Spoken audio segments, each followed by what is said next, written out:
another case for that most famous of all manhunters, the detective whose ability at solving crime is unequaled in the history of detective fiction. Nick Carter, Master Detective. Tonight's curious adventure, Records of Death. For Nick Carter and the mystery of the unclaimed box.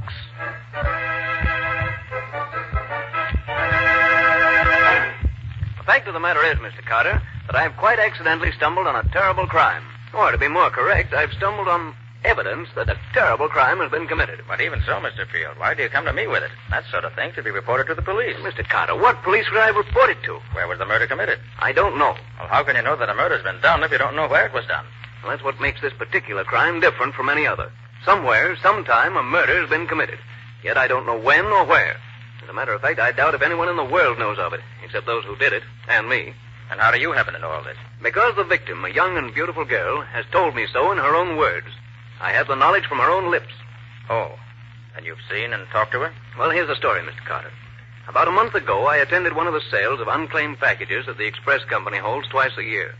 Among other things I bought was a box about 1/3 the size of a steamer trunk. It contained some miscellaneous articles of clothing and 10 phonograph records. Phonograph records, huh? Regular professional records? No, Mr. Carter, they were small record blanks you buy when you make home recordings for yourself. I immediately played the records, and since then I've played them so often I almost know them by heart. And you learned about this crime from those records? Yes. Mr. Field, you wanted to arouse my curiosity. You certainly succeeded. When can I hear these records? Immediately, Mr. Carter. I have them in my room. If you'll go there with me, we can listen to them at once. Splendid. You mind if I take my assistant, Patsy Bowen, with me? Of course not. Then as soon as she's ready, we'll go. Patsy! Yes, Nick? Get your hat. We're leaving at once to listen to a murder.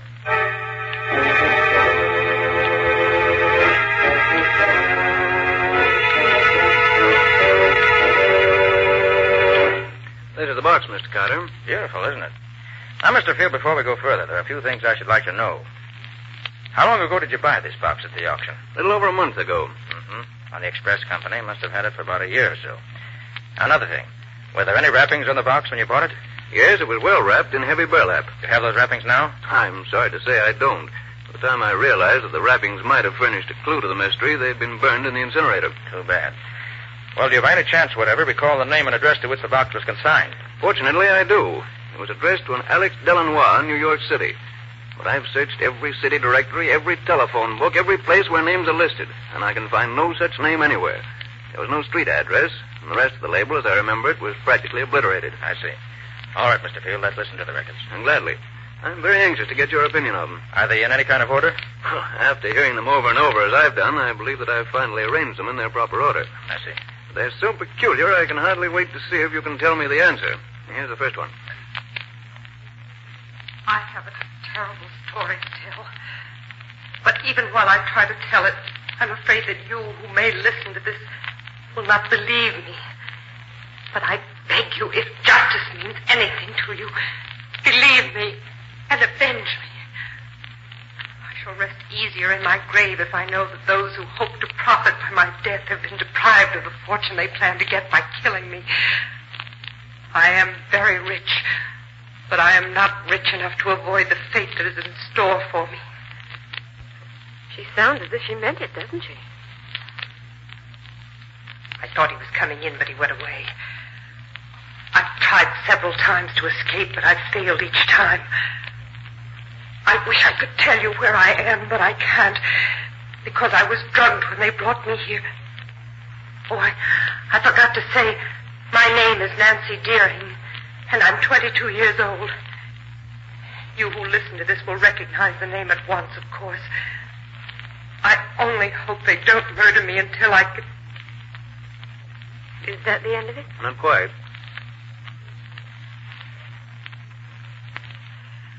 He almost caught me that time. But now he's left me alone again. Maybe I can... That's all. Apparently he came back before she expected him. She certainly had plenty of trouble getting a story out of the records, didn't she? Yes. She was interrupted many times, and generally in the wrong places. I imagine no trouble is too great if you're really desperate. What a terrible feeling it must be to expect to be killed any minute. Here's the second record, if you're ready. Okay, Field. I don't know where I left off with my story last time, and I dare not play it back. If they should ever hear what I'm trying to do, they'd take the machine away from me. Then I'd be completely lost. I feel that my end is coming very soon now. They may carry out their plans to... In the gloaming, oh, my darling, when the lights are soft and low, and the flickering... I think he's gone now. I'm sure Ralph was listening at the door, but the singing apparently convinced him I was listening to radio. When the time comes, I know it will be Ralph who kills me. Olive will undoubtedly help him, but Ralph is the leader. I found that out the other day when they tried to get me to sign the papers which will give them possession of my fortune. I shall never sign, but that... When the lights The rest of the record is that song. They did her best in her story for those records. Too bad she didn't succeed better. Well, she managed to get most of her story on the records, one way or another. The only thing she really missed out on was telling us more about herself than just her name. Probably never occurred to her that the records might travel thousands of miles before someone would hear them. Yeah, here's the third record. Last night somebody searched my rooms while I was in bed. Maybe they suspect that I'm making these records. Although I'm very careful. I play the radio all the time so they'll be used to hearing the noise. Ralph told me yesterday he was sure I was going crazy. Maybe I... Patsy, Olive asked me to tell you that. And that ends that. Whose voice do you suppose that was there at the end? I suspect it was Ralph's. It's amazing how much of the scene she recreates this way without really saying anything definite. You can feel the tension and the suspense right along with her. Yes. On the fourth record, she was able to get part of the visit that Ralph paid her one day. She must have known he was coming and prepared for it by putting the record blank on the machine in advance. Then, when she heard him at the door, she probably turned it on and got this. Well, put it on quickly, Mr. Field. Here you are, Miss Bourne. Well, my beautiful young half-sister, have you decided to sign over your fortune to me? I told you long ago I'd never do that. If you sign, we'll set you free, just as we promised. You don't fool me, Ralph. The minute I sign my name to that paper you have there, you'll kill me. You know that as well as I do. You'll set me free. That's funny. You don't know when you're well off, Nancy. If you did, you'd sign and go free. You must think I'm a fool, Ralph. I do. And I also think it won't be long before you wish you had signed. Oh, I wish this were all over. I wonder how they'll kill me. Ralph would prefer to strangle me, I'm sure. With those great, hairy hands of his. As for Olive, yes, she'd use poison on the boot. That's all there is on that one. It's a pity she couldn't have put more on each record than she did. She really used only a small portion of each blank. Yes, Patsy, but she had trouble enough to get even that much on them, the way they watched her. Nick, where could she get the blank records in the first place? They certainly wouldn't have let her have them knowingly. If I were to make a guess, Patsy, I'd say that when they took her to the place where she was kept prisoner, they probably took along her clothes and some of her furnishings. Mm-hmm. And among them, probably, was this radio phonograph. Perhaps she specially asked for it because she loved music or something, and the record blanks were probably the machine along with the other records. That could be. How about the fifth record, Mr. Field? I've never been able to make much out of this one. Maybe you'll have better luck. You mean it's not like the others? Quite different. Here, I'll start it near the end. The whole first part is just scratch and nothing else. What's the idea of locking herself? Nancy. Where is she? Nancy, come on out here. She's hiding. Drag her out. I'll find her. Find you get No, bring her off here. Look. What's there? Come on.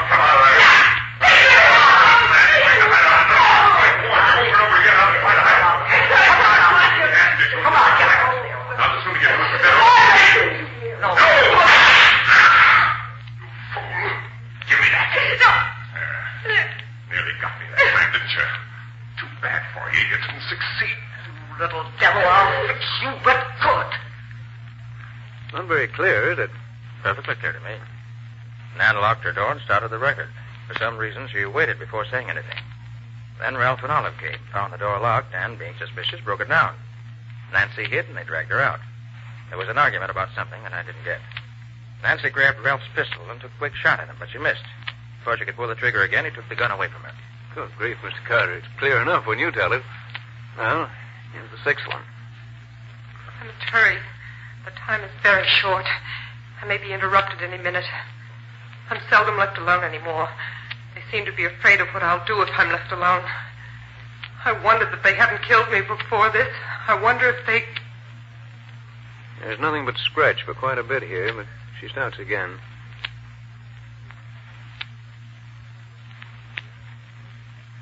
Olive came in. I had to stop. Now she's gone for a few minutes at least. Yesterday I wrote a letter to my father and I threw it out the window, hoping someone would find it and mail it. But Ralph found it and brought it back to me and laughed at me. I keep asking him for news of my father, but he'll tell me nothing. If Father only knew where I am, he'd rescue me. Maybe if I can just... And that's the end of that. Well, we didn't get much out of it. I wonder where her father comes into this. You'll see before we're through.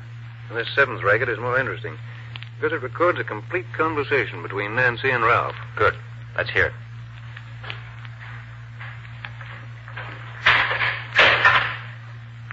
Well, my dear Nancy, how are you today?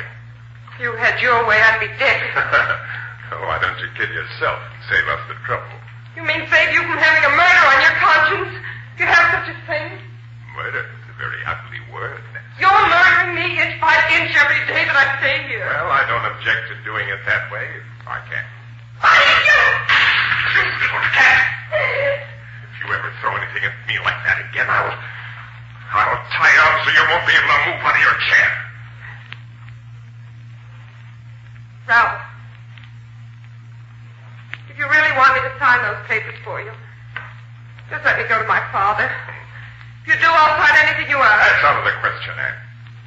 But if you sign, we'll see that your father finds you soon enough. And it's only because I'm your half-brother that I offer you this. You sneaking liar! I'll show you this No! Please! Next time I'll kill you. If you weren't my half-sister, I'd do it right now. And I'd enjoy doing it. So don't tempt me too far. I might forget that your mother and mine were the same. Please. Ralph. Will you get me a glass of water? Oh. Please, Aunt. Please. Well, all right. But no tricks or I'll lose... Oh, gosh, I wish we could have had more of that. Yes. We might have learned something really important. You will. Nancy knew the record was near the end, and that glass of water was merely an excuse to get Ralph out of the room while she put on a new one. Good for her. She's a clever girl. Oh, what a terrible ordeal she went through. Never knowing from one day to the next whether it was her last. Quiet, Patsy, please. Thank you. You were gone quite a long time. I met Olive in the hall. She reminded me to tell you we've decided that unless you do as we want you to, you have just one more day to live. Just one. You think that frightens me? I'll almost welcome death, because I know it's the only way I'll ever get away from you two.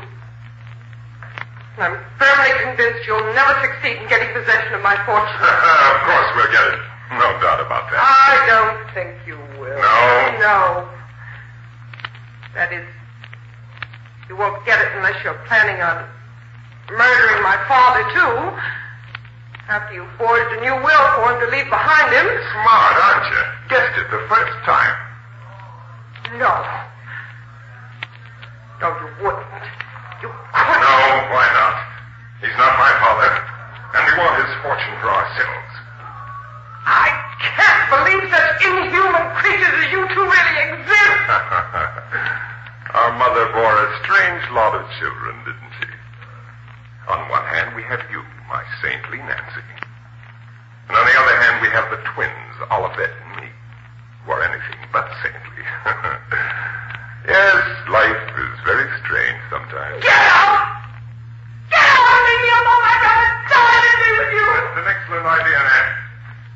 be gone for about 15 minutes. If you're wise, you won't be alive when I return. Goodbye. I hope forever.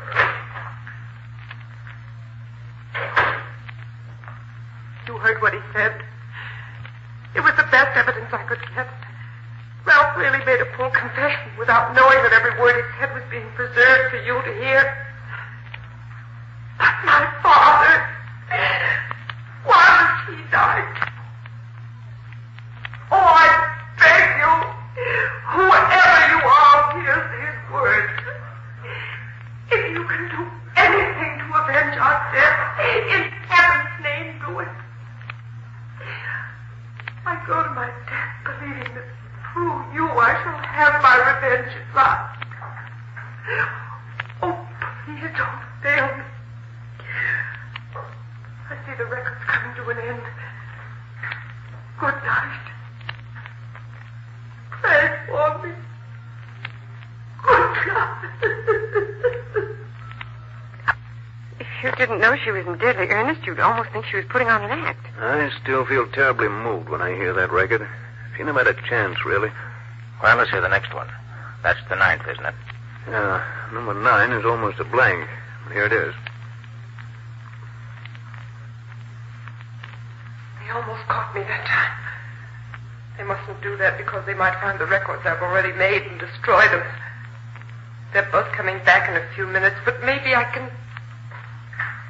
Is that all there is on that one? That's all. That's the end of the record. There's one more, isn't there? Yes, number 10. The first 2/3 of it's blank. It starts here. Stand back, both of you. Nobody. You see I'm armed.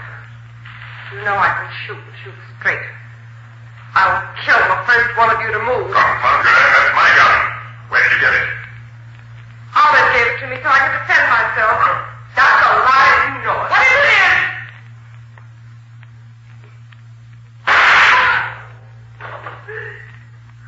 You little son. You haven't waited much too long. This time you have.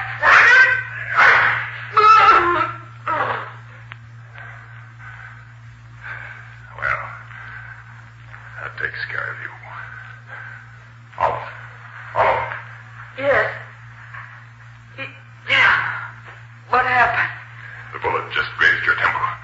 Must have stunned you momentarily. Oh. Is Nancy dead? Yes. She's dead. What'll we do with the body? The old man will be here in a couple of hours. We don't want to be caught. And that's the end of the last record. Poor Nancy. She certainly got a tough break. I truly believe that's the most remarkably told tragedy in history. Well, Mr. Carter, have you got any ideas? I have, but I'm not ready to talk about them yet. Well, what's the next step now, Nick? Well, first of all, Patsy, I want to examine the other contents of the box thoroughly. I can look them over more intelligently now that I've heard the records. Then I want to play those records over and over till I know them by heart. And then? Then I expect to be able to give you the answer to the problem.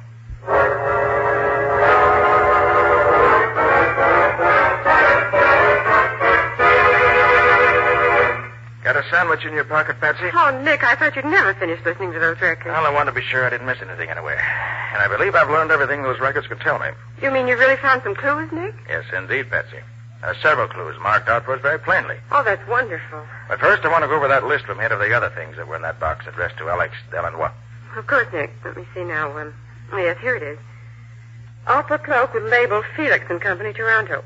And a beautiful and expensive thing it was, too. Silk slip with the name Olivette Dupre pinned on it. Wish I could wear silk like that. Patsy. A silk slip with the name Nancy Deering pinned to it. A New Testament with the name Evangeline Dupre on the flyleaf. Several rings, all very valuable. A real pearl necklace.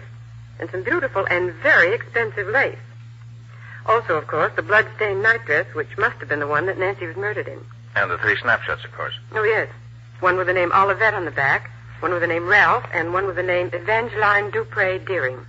Whoever packed that box knew exactly what he was doing, Patsy. All ties together beautifully. He or she has given us all the clues he could to the people concerned in the affair. Evangeline Dupre Deering must have been the mother. Yes. She had 2 children, twins, Ralph and Olivette by her first marriage. Then she married Nancy's father, a man named Deering. But that doesn't get us much nearer a solution, Nick. No, but it does, Patsy. Did you notice that all the voices we heard in the records were American? Well, yes, I guess they were. And yet the names are mostly French, aren't they? Mm-hmm. Now, where do we find a combination like that around here? Why, in Canada, I suppose. Exactly. And the label on the opera cloak says Toronto, which confirms the Canada idea perfectly. You mean that the Deerings lived in Toronto? It's certainly quite logical to assume that the scene of the murder is Canada, and very possibly in the vicinity of Toronto. Well, we start there anyway. Maybe the Toronto police can help us. But, Nick, even if you're right, it doesn't mean that the police would know anything about the murder. It was all done so secretly. You're overlooking one thing, Patsy.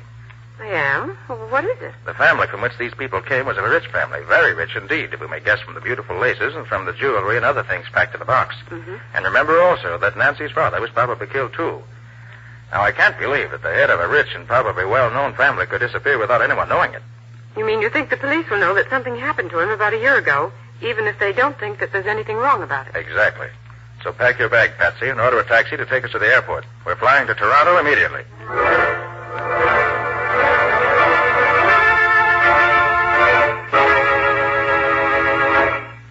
I'm very happy to welcome you back to Toronto, Mr. Carter. It's been many years since you've been up here to see us. Well, thanks very much, Chief. Now, you mind if I ask you a few questions? Oh, of course not. Go right ahead. Did you get a letter about a year ago telling that a murder had been done, and that if you wanted proof, you should claim an express box sent to New York City in the name of Alex Delanois? Wait a minute. By George Carter, we did get just such a letter. But we thought it was the work of a crank and destroyed it. You mean it was true? I have every reason to believe it was. Now, another question. Would you know anything about a girl named Nancy Deering, or about her father? For heaven's sake, Carter, what do you know about the Deering family? You answer my question first, I'll answer yours. Now, what about the Deering? The father, Charles Deering, was the younger son of an English nobleman. Mm-hmm. He was immensely rich, had a house here in town, a country place called Deering Hall. He married a woman with 2 children, twins, I believe, and she died when his daughter Nancy was born. He was always prominent in local affairs up to about a year ago, when he's said to have disappeared. Hasn't been seen since. I understand he started for Deering Hall, but never arrived there, according to his 2 stepchildren. What about his daughter, Nancy? Nancy was brought up by relatives in Montreal. Few people here know her at all. But as I remember it, she was supposed to have disappeared just before her father did. Although I now understand that she was at Deering Hall with her half-brother and sister all the time. You say Nancy didn't disappear after all? I know. As a matter of fact, she was here in Toronto this past week. She believes her father is dead, so she's applied for letters of administration for the estate. I thought so. You did? What do you know about it? Enough to know that this girl who calls herself Nancy Deering isn't Nancy Deering at all. She's an imposter whom the stepchildren have brought in to impersonate her. Chief, we got to get out to Deering Hall at once.